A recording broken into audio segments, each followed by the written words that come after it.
आधुनिकीकरण और शस्त्र के उत्पादन में आत्मनिर्भरता में भी नरेंद्र मोदी सरकार ने ढेर सारे काम किए।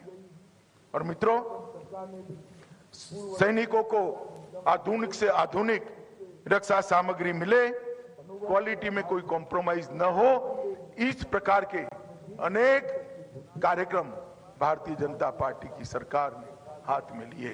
आज 36 राफेल का बेड़ा वायुसेना के तत्वाधान में हमारी सेना और देश की सुरक्षा के लिए लगाया गया है। Apache helicopter, Chinook helicopter, service to air missiles, howitzer तोपें, artillery gun, bullet proof jacket को अपग्रेडेड करना और AK-203 राइफलें देना, ये सारी चीजों में भारत सरकार ने कोई कमी नहीं। सेना के हाथ में जो राइफल रहती थी, वो राइफल को कितने सालों के बाद बदलने का काम भारतीय जनता पार्टी की नरेंद्र मोदी सरकार ने किया। और बुलेट प्रूफ जैकेट तो अब संपूर्ण स्वदेशी है और देश में से विदेश भी जाते हैं। डिफेंस मैन्युफैक्चरिंग के लिए तमिलनाडु, उत्तर प्रदेश में 2 डिफेंस कॉरिडोर बनाने की शुरुआत की। दुनिया भर की आधुनिक से आधुनिक कंपनी आज भारत में डिफेंस के उत्पादन के लिए आती है। और मित्रों, सीमा के इंफ्रास्ट्रक्चर को भी बढ़ाने में ढेर सारा खर्चा, ढेर सारा बजट भारतीय जनता पार्टी की सरकार ने बनाया है। सीमा से सटे हुए इंफ्रास्ट्रक्चर में 6 टनल बनाई है। लगभग 6000 किलोमीटर से लंबा रास्ता बनाने का काम चालू है। अटल टनल का काम भी चालू हो गया है। लगभग 44 स्ट्रेटेजिक ब्रिज का निर्माण हो चुका है। 74 सड़कें पूरी हो गई हैं और चिनाब नदी पर दुनिया का सबसे ऊंचा रेलवे ब्रिज बनाने का काम भी चालू हो गया है। और उत्तराखंड की सीमाओं को सुरक्षित करने के लिए और 4 धाम यात्रियों को पहुंचने के लिए 11,700 करोड़ का 4 धाम ऑल वेदर रोड बनाने का काम भी नरेंद्र मोदी जी ने शुरू किया है। वो चीन की सीमा तक जो साधन सामग्री पहुंचानी है वो तुरंत पहुंचा पाएगा। मित्रों, मौसम के अनुकूल सड़कें भी यहाँ पर बन रही हैं। मैं आप सभी को यही कहने आया हूं मित्रों कि भारतीय जनता पार्टी की सरकार सेना के लिए, सेना के जवानों के लिए कोई कसर नहीं छोड़ती। भारतीय जनता पार्टी की सरकार की सर्वोच्च प्राथमिकता में सेना के जवान है, हमारी सेना है, हमारे वीर जवान। और नरेंद्र मोदी जी ने इसको भाषणों में नहीं, सरकार की योजनाओं में चरितार्थ करने का काम किया है। मित्रों, 2022 में फिर से 5 साल के लिए उत्तराखंड में एक सरकार बनानी। मैं आप सभी से अपील करूं, आपने कांग्रेस की सरकार देखी, रावत जी की सरकार देखी है, कितने घपले, घोटाले, भ्रष्टाचार, string operation. Bharatiya Janata party की सरकार में 5 साल में एक भी भ्रष्टाचार का आरोप सरकार पर विरोध पक्ष भी नहीं लगा पाया है। मित्रों, ये नरेंद्र मोदी जी की तैयार की हुई भारतीय जनता पार्टी की कार्यकर्ताओं की टीम। हमारे युवा मुख्यमंत्री धामी के नेतृत्व में अगले 5 साल तक हम एक अच्छी काम करने वाली, स्पीड के साथ काम करने वाली और पारदर्शी सरकार देने का वादा करते हैं। ढेर सारी पार्टियां लड़ रही थी, मगर यहां पर कांग्रेस पार्टी और भाजपा के बीच में ही मुकाबला है। कांग्रेस के सरकारों को फेल सरकार का उपनाम दिया जाता है और भारतीय जनता पार्टी की सरकार को डबल इंजन की सरकार का उपनाम दिया जाता है। मित्रों, डबल इंजन की सरकार का। नीचे तो पुष्कर धामी की सरकार है ही, ऊपर भारतीय जनता पार्टी की नरेंद्र मोदी जी की सरकार है। अगर यहां सरकार बदलती है तो हम 12,000 करोड़ का 4 धाम का ऑल वेदर वे रोड बेचेंगे, मगर रावत साहब उसको पूरा नहीं होने देंगे। हम योजनाएं तो भेजेंगे, मगर वो गैस का सिलेंडर वो दलित महिला के घर में पहुंचने नहीं। हम शौचालय बनाने के लिए पैसा तो भेजेंगे, मगर वो शौचालय वहां पहुंचने नहीं देंगे। मित्रों, उन्होंने मनी ऑर्डर की सरकारें चलाई थी, हमने आत्मनिर्भर सरकार बनाना चाहते हैं। ये देवभूमि में युवाओं को पहाड़ पर से पलायन न करना पड़े, इस प्रकार की सरकार यहां पर लाना चाहते हैं। इसलिए आज मैं आपसे सहयोग मांगने के लिए आया हूं। मित्रों, हरीश रावत जी ने अंततोगत्वा इधर उधर कर अपनी सीट तो निश्चित कर ली। काफी इधर उधर हुए, यहां जाऊंगा वहां जाऊंगा वहां जाऊंगा ना, फिर यहां आऊंगा, अंत में कहीं पर सेट हुए। मगर मैं हरीश रावत जी को इतना ही बात कहने आया हूं कि बहुत कर लिया आपने उत्तराखंड में, अब हमारे युवा मुख्यमंत्री का बारी है। मित्रों, मैं हरीश रावत जी को आज उत्तराखंड की देवभूमि में पूछने आया हूं। हरीश जी, आप जरा बताइए कि आपके नेतृत्व में उत्तराखंड में इंफ्रास्ट्रक्चर के क्या बड़े काम हुए। आप गिना सकते हैं तो देवभूमि की जनता के सामने उसकी सूची रखिए। मैं तो 5 साल का हिसाब लेकर आया हूं। 12,000 करोड़ का 4 धाम का रोड बनाने का काम हमने न केवल शुरू कर दिया, द्रुत गति से चल रहा है और वेदर रोड बन रहा है। केदारनाथ का पुनर्निर्माण, जिसके कांग्रेस के सरकार में आपदा के बाद केदार धाम का जो हाल हुआ था, उत्तराखंड की जनता का जो हाल हुआ था और उसमें भी घपले हुए थे, आज उत्तराखंड की सरकार भूल नहीं सकती। लगभग 225 और द्वितीय चरण 184 करोड़ रुपए का काम कर आज केदार धाम सर्व दुनिया के लिए खुला है, पुनर्निर्मित हुआ है। और मैं आपको बताता हूं, जब द्वितीय चरण समाप्त होगा मित्रों, केदार धाम और आदि शंकर की मूर्ति को देखने के लिए दुनिया भर से लोग यहां आएंगे और हमारे पर्यटन का बढ़ावा होने वाला है। ये काम मोदी जी ने स्वयं अपनी देखरेख में किया है।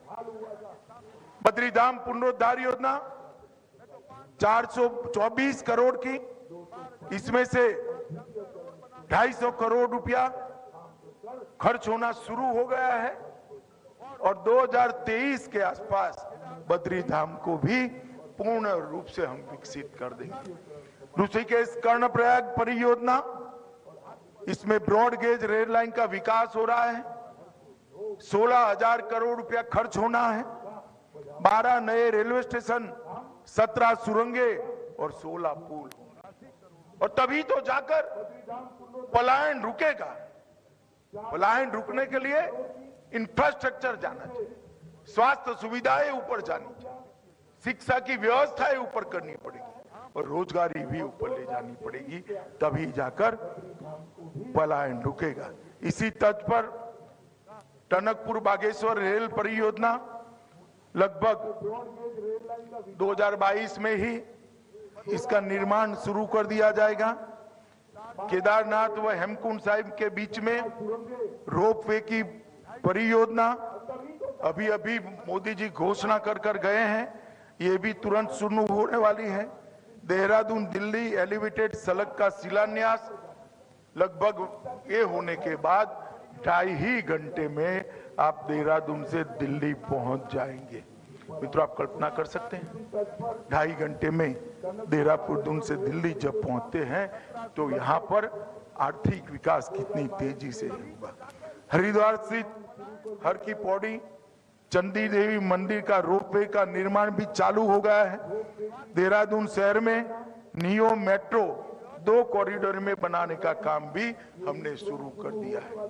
मित्रों, ये सारा इंफ्रास्ट्रक्चर का काम भारतीय जनता पार्टी की डबल इंजन सरकार के समय में हुआ है। मैं पूछना चाहता हूं हरीश रावत जी को, अगले 5 साल में आपने क्या किया, इसका हिसाब किताब लेकर आप उत्तराखंड की जनता के सामने आए। स्वास्थ्य के क्षेत्र में भी ढेर सारे काम हुए। शिशु मृत्यु दर 1000 में 38 से घटकर 31 हो गई। आयुष्मान भारत योजना से गरीब परिवारों को 5 लाख तक का हेल्थ का कवरेज मिला है। लगभग 837 करोड़ रुपया जो कांग्रेस ने खर्चा था अंतिम वर्ष में, 837 करोड़ रुपया भारतीय जनता पार्टी की सरकार ने वार्षिक बजट में 837 से बढ़ाकर 3000 करोड़ रुपया स्वास्थ्य के लिए इन्वेस्ट करने का तय किया है। 5 नए मेडिकल कॉलेज स्थापे, 6 जिलों में डायलिसिस सेंटर बनाए गए हैं। कोरोना के 100% टीकाकरण का काम पूर्ण करने का काम भी भारतीय जनता पार्टी की सरकार ने। किसानों के लिए भी ढेर सारे काम किए हैं, मैं सब बताना नहीं चाहता, परंतु मैदानी क्षेत्रों में दूध समितियों के सचिव को 50 पैसे प्रति लीटर दूध प्रोत्साहन राशि देने का काम भी किया है।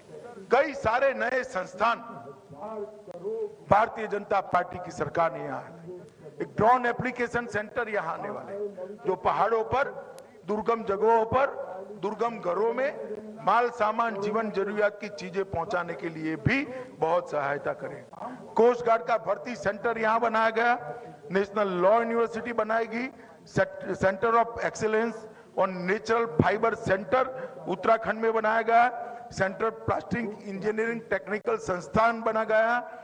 कुमाऊं के उधम सिंह नगर में एम्स की सैटेलाइट केंद्र की स्थापना हुई।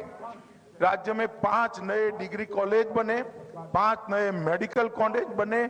स्वास्थ्य मिशन के माध्यम से 7 पर्वतीय जनपदों में डे केयर कैंसर यूनिट की स्थापना का प्रारंभ हो गया है और 26 नए ऑक्सीजन प्लांट लगाने का काम भी हुआ है।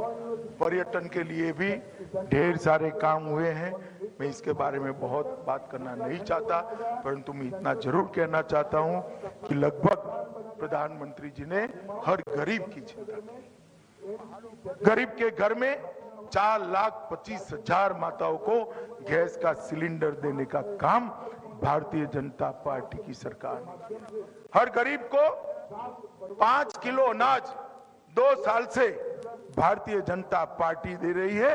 15 लाख परिवारों में अनाज पहुंच रहा है। मित्रों, जन औषधि परियोजना में सबसे ज्यादा घनत्व के हिसाब से जन औषधि केंद्र उत्तराखंड में। प्रधानमंत्री मुद्रा योजना का 2 लाख से ज्यादा लाभार्थियों को लाभ मिला है। जल जीवन मिशन में कुल 51% परिवारों को शुद्ध पीने का पानी इतनी दुर्गम पहाड़ियों पर भी पहुंचाया गया है और 7 शहरों को अमृत योजना के तहत चुना गया है। 9 लाख किसानों को प्रति साल 6,000 रुपया देने का काम हो रहा है। किसान क्रेडिट कार्ड भी दिए हैं, शौचालय बनाए हैं, घर बनाए हैं। मित्रों, मैं इतना ही कहना चाहता हूं कि भारतीय जनता पार्टी की डबल इंजन की सरकार जो पुष्कर सिंह धामी के नेतृत्व में चल रही है, उन पर मोदी जी का आशीर्वाद है। उसने देवभूमि की कायाकल्प को आगे बढ़ाने का काम किया है। ढेर सारी बातें हैं, मैं क्या बताऊं मित्रों, परंतु मैं इतना ही कहना आया हूं। 2014 में, 17 में और 19 में आपने भारतीय जनता पार्टी को आशीर्वाद दिया था। आज मैं अपना हिसाब लेकर यहां पर आया हूं। मैं विश्वास करता हूं कि आप सभी पूर्व सैनिक जितने वीरता के साथ देश की सीमाओं की सुरक्षा करी है, इतनी ही तन्मयता से देश के लोकतंत्र की भी सुरक्षा करेंगे। और फिर से एक बार मोदी जी के नेतृत्व में, पुष्कर धामी के नेतृत्व में यहाँ पर भारतीय जनता पार्टी की सरकार बनाने का हमें मौका दीजिए। आपका आशीर्वाद हम लोगों के लिए बहुत मायने रखता है। इसीलिए सबसे पहला कार्यक्रम चुनाव की घोषणा के बाद पूर्व सैनिकों का रखा गया है, क्योंकि आप ही वो लोग हो जिनके बलिदान से आज देश सुरक्षित है, देश सुजलाम सुफलाम हो रहा है। तो मैं आप सभी को प्रणाम कर मेरी वाणी को विराम करता हूं और करबद्ध निवेदन करता हूं कि 2/3 बहुमत के साथ, प्रचंड बहुमत के साथ भारतीय जनता पार्टी को चुनने का काम कीजिए और हमारे युवा मुख्यमंत्री के हाथ मजबूत कीजिए। मोदी जी को आपका आशीर्वाद दीजिए। वंदे मातरम।